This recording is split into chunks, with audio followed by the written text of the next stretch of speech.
യേശുദേവന്റെ ഉയിർപ്പിനെ അനുസ്മരിച്ച് ക്രൈസ്തവ വിശ്വാസികൾ ഈസ്റ്റർ ആഘോഷിക്കുന്നു. സംസ്ഥാനത്തെ വിവിധയിടങ്ങളിലെ ദേവാലയങ്ങളിൽ പ്രാർത്ഥനാ ശുശ്രൂഷകൾ നടന്നു.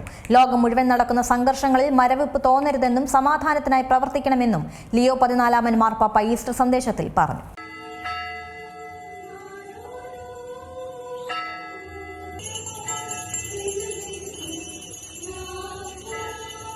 ദിവസത്തെ വലിയ നോമ്പിന്റെ വിശുദ്ധിയോടെയാണ് വിശ്വാസികൾ ഈസ്റ്റർ ദിനത്തെ വരവേൽക്കുന്നത്.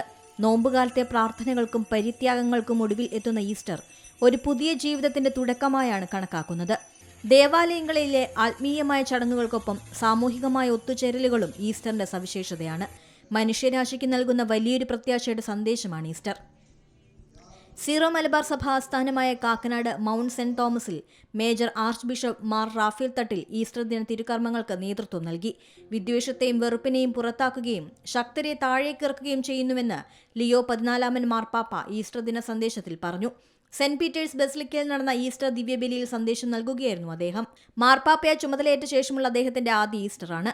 ഐക്യത്തിന്റെയും സമാധാനത്തിന്റെയും ഈസ്റ്റർ സമ്മാനങ്ങൾ എല്ലായിടത്തും പടരാൻ നീതിക്ക് വേണ്ടി പോരാടി വിശുദ്ധരുടെ മാതൃക പിന്തുടരണമെന്നും മാർപ്പാപ്പ ആഹ്വാനം ചെയ്തു. ലോകമെമ്പാടും സമാധാനം പുലരാനും ലിയോ 14 മാർപ്പാപ്പ ആഹ്വാനം ചെയ്തു. News desk Zee Malayalam news.